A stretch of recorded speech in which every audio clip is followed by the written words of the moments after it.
You are not going to believe what really happens behind the scenes with the money, the house, and the land, because once you connect the dots, the betrayal hits on a whole different level. And by the end of this video, you will see everything differently. So if you love deep dives that expose the full story, hit subscribe right now and join the fastest growing community breaking it all down in real time. I felt betrayed by Robyn in a way that shifted something permanently inside me. Because when you trust someone with private thoughts, and those thoughts are carried straight to the very person who holds power over you, it changes the entire foundation of that relationship. There were moments when I opened up believing I was speaking to a friend, believing I was sharing concerns in confidence. And then suddenly, I found myself facing anger and criticism from Kody over things I never intended to escalate. And after it happened more than once, the pattern became impossible to ignore. I realized that my vulnerability was not safe. And that realization did not come with a dramatic explosion. It came quietly, with disappointment and distance. And from that point forward, I stopped confiding, not because I no longer had feelings or observations, but because I understood that anything I said might be repeated and weaponized later. And that personal betrayal is the emotional backdrop to everything that unfolded with the finances, the property, and the house purchase. Because trust is not only emotional, it is financial. When people combine money without clear boundaries and documentation, they rely heavily on mutual honesty. And once that honesty is questioned, every transaction becomes suspicious, and every explanation feels incomplete. And that is why when I first raised concerns about how the house was purchased and how the down payment was structured, there was pushback, because people do not like to consider that something might not add up. But my background in mortgage, even though it was years ago, taught me one unchanging truth: documentation matters. Lenders do not simply accept large deposits without explanation. They require paper trails. They require letters verifying whether money is a loan or a gift. Because if it is a loan, it affects debt-to-income ratios and qualification standards.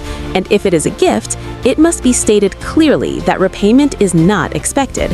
And that distinction is critical, because a loan disguised as a gift changes the entire risk assessment for the lender. And when Kody and Robyn purchased their home in 2019, they publicly acknowledged that they needed funds from Janelle and Miri to secure the down payment. They openly discussed that without assistance, they could not qualify. And at the same time, the narrative repeatedly emphasized family money, as if labeling it collectively erased individual ownership. And here is where the tension deepens, because family money is not a legal category in underwriting. It is either personal funds, savings, proceeds from sale, or a documented gift. And if Janelle provided a substantial amount and signed a gift letter stating that repayment was not required, then legally, that money became exactly what the document declared. And later, when Janelle describes the contribution as a gift and expresses doubt about ever recovering it, that suggests the paperwork locked her into a position where pursuing repayment would contradict the original representation to the lender. And that is not an accusation. It is simply how mortgage processes function. Lenders rely on sworn statements to assess risk and approve loans. And if statements conflict later, it raises questions about intent and accuracy. And viewers may wonder why this matters now, years later. But it matters because financial entanglements do not disappear simply because relationships change. And as the Coyote Pass property became the next chapter in the financial story, more layers of control and distance appeared. Robyn chose not to participate directly in conversations about selling the land, citing emotional strain and toxicity. And while anyone has the right to protect their mental health, the timing creates curiosity, because in earlier seasons, she remained present during heated exchanges and difficult confrontations. So stepping away at the point when financial accountability might be discussed feels strategic to some observers. And whether intentional or not, absence can shield a person from uncomfortable questions, because if you are not in the room, you cannot be pressed for clarity. And as Kody expressed relief about selling the property and eliminating financial ties, he framed it as closure, as freedom, as moving toward a new dream. Yet the timing aligns with the need to stabilize current obligations, including a mortgage that reportedly remains significant. And public records indicate that after the initial purchase in 2019, there was a refinance in 2021. And refinancing can occur for many legitimate reasons: lower interest rates, consolidation, or structural adjustments, but it does not automatically erase the conditions under which the original loan was obtained. And if repayment to Janelle occurred, as Kody later claimed, it raises additional logistical questions about how that repayment was structured without conflicting with prior documentation. And again, these are procedural considerations, not declarations of wrongdoing, because clarity protects everyone involved. And when clarity is missing, speculation fills the void, and viewers sense that pieces of the puzzle remain scattered and incomplete. And what makes this situation especially compelling is that Janelle has often been portrayed as financially savvy, as someone attentive to bookkeeping and practical decision-making. So her acknowledgement that the money may simply be a dead issue adds emotional weight, because it implies either trust misplaced or legal limitation discovered too late. And either scenario is painful, because contributing a substantial sum based on assurances that future security would follow, only to realize that documentation dictates otherwise, is a harsh lesson about the intersection of love and law. And as negotiations around Coyote Pass unfolded, questions arose about valuation, per-acre pricing, and involvement of all parties listed on title, because technically, each owner has the right to engage with real estate professionals, ask about comparables, review appraisals, and negotiate terms. And when such involvement appears limited, it feeds perceptions of imbalance, even if the process behind the scenes is more collaborative than shown on screen.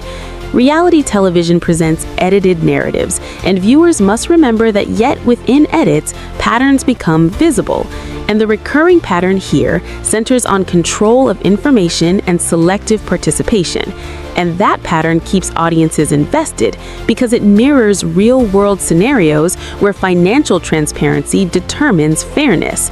And as Kody declared that debts were settled and that relationships were financially resolved, the brevity of explanation left lingering uncertainty, because repayment of a gift, as defined in mortgage documentation, introduces complexity that cannot be summarized in a single sentence.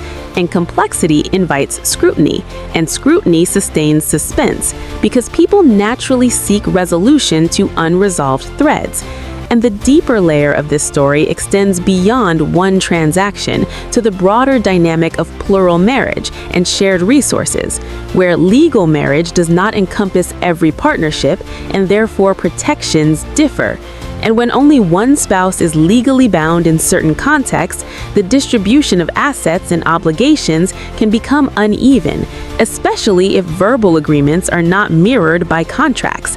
And this is where emotional betrayal circles back to financial vulnerability, because the initial sense of trust broken in private conversations parallels the larger question of whether financial trust was equally secure.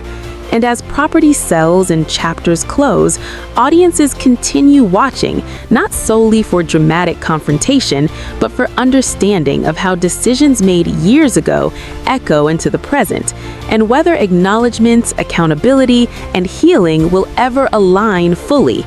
And until that alignment occurs, the narrative remains suspended between assurance and doubt, between declared fairness and perceived imbalance. And that tension is what keeps viewers from clicking away, because beneath the specifics of acreage and mortgages lies a universal cautionary tale about protecting oneself, documenting agreements, and recognizing that love does not replace legal clarity.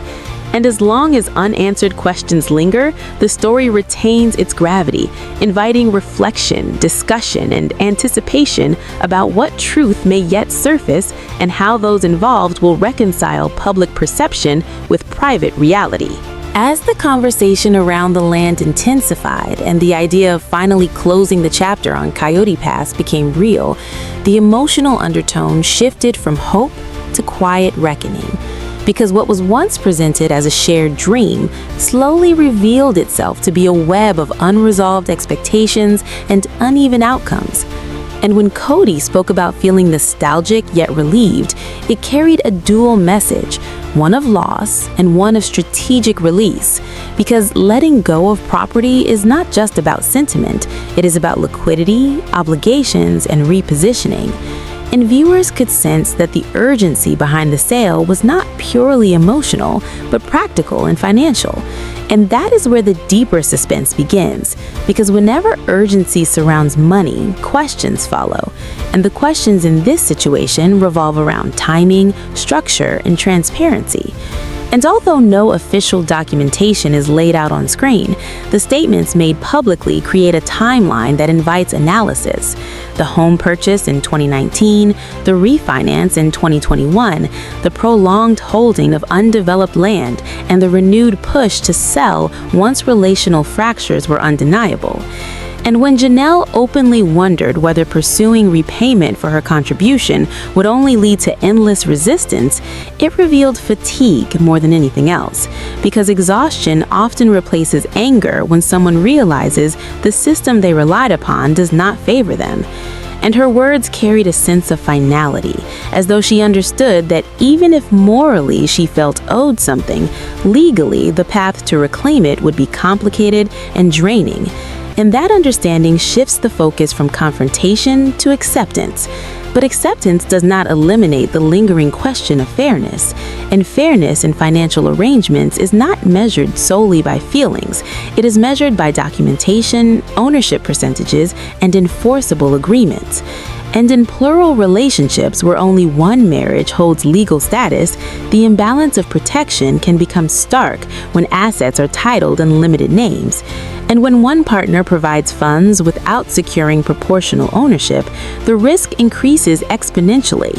And this risk is not theoretical. It is embedded in property law and lending practices, which operate independently of personal intentions. And that is why the absence of clear, written agreements beyond what lenders require becomes so significant, because lenders protect their own interests, not the internal fairness of a family structure. And when Kody asserted that the debt had been settled earlier in the year, yet offered no detailed explanation, the brevity left space for interpretation. And viewers are naturally inclined to analyze body language, tone, and sequence, because when a complex financial issue is summarized quickly, it can feel incomplete. And incompleteness sustains suspense, because the audience senses that the full story contains more layers than presented. And yet, it is important to approach this discussion responsibly, recognizing that reality programming condenses hours of conversation into minutes of airtime, and that definitive conclusions cannot be drawn without access to contracts, statements, and verified records. But what can be examined is the pattern of narrative framing and the way certain themes recur: avoidance of direct group discussion, invocation of emotional distress at pivotal financial moments, and repeated references to unity when convenient and independence when challenged. And these patterns form the backbone of audience speculation, not because viewers seek scandal, but because consistency builds credibility and inconsistency invites curiosity. And as the property sale progressed, the lack of visible negotiation from all titled parties raised additional questions, because in standard real estate practice, co-owners possess equal rights to engage agents, request market analyses, and evaluate offers. And when those rights appear centralized, it can create the impression of consolidated control, even if the off-screen reality is more collaborative. And perception plays a powerful role in public storytelling, because perception shapes legacy, and legacy influences future opportunities and partnerships. And in this scenario, the broader implication extends beyond one family. It touches on how shared financial ventures without equal legal footing can unravel when consensus fractures. At the end of the day, this is not just about land or house. It is about trust, money, and the cost of believing the wrong promises.